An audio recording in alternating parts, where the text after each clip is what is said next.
Est-ce que Nikki Haley, l'ancienne gouverneure de Caroline du Sud, pourrait-elle gagner les primaires républicaines de 5 mars lors du Super Tuesday? Alors, disclaimer, non. Alors pourquoi est-ce que Nikki Haley, qui a perdu pourtant dans le New Hampshire, dans l'Iowa et même dans son État, la Caroline du Sud, continue-t-elle à essayer de s'imposer par rapport à Donald Trump, qui très certainement va gagner les primaires républicaines ce 5 mars.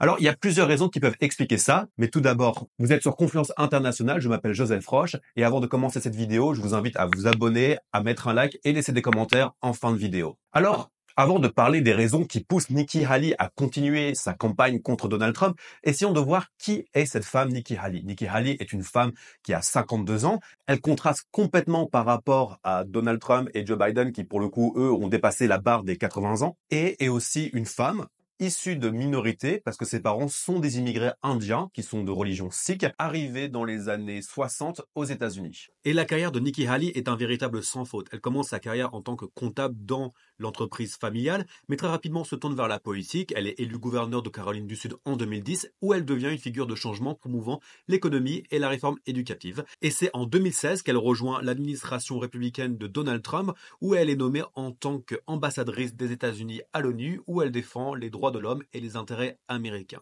Et d'un point de vue politique, Nikki Haley ne contraste pas tant par rapport à Donald Trump en ce qui concerne la politique interne. Elle est contre l'immigration et a aussi des valeurs plus proches de valeurs traditionnelles, notamment par rapport à l'avortement et aux questions queer. Mais en ce qui concerne la politique étrangère, on peut parler de Nikki Haley comme une véritable réganienne, à savoir une volonté interventionniste américaine dans le monde, notamment le fait qu'elle a envie d'apporter un grand soutien à l'Ukraine. À l'inverse, Donald Trump est le camp de l'isolationnisme qui a envie de faire un repli des États-Unis de la politique étrangère et de la politique internationale.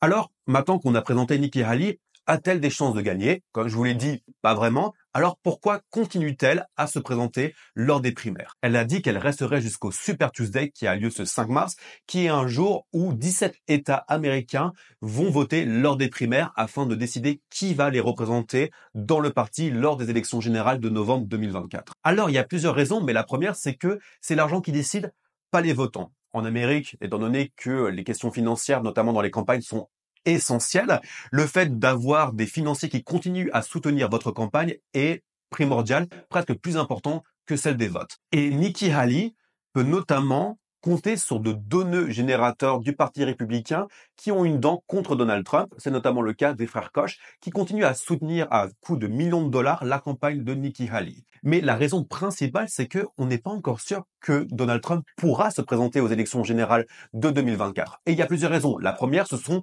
les raisons en lien avec ses affaires judiciaires, que ce soit ses agressions sexuelles, que ce soit ses malversations financières, que ce soit l'affaire Stormy Daniels, ou encore, bien sûr, et c'est le plus important, l'ingérence de Donald Trump lors des élections générales de 2020, notamment avec le coup de pression qu'il a mis sur le gouverneur de Géorgie pour que ce dernier lui trouve des voix, et aussi, bien sûr, le rôle qu'il aurait potentiellement joué lors de la prise du Capitole le 6 janvier. Et c'est notamment là-dessus que Trump pourrait être inéligible et de facto laisser un boulevard à Nikki Haley. Et la deuxième raison, c'est bien sûr la question de santé. Donald Trump, à l'instar de Joe Biden, est un homme âgé et on n'est jamais à l'abri soit d'une maladie, soit d'un décès.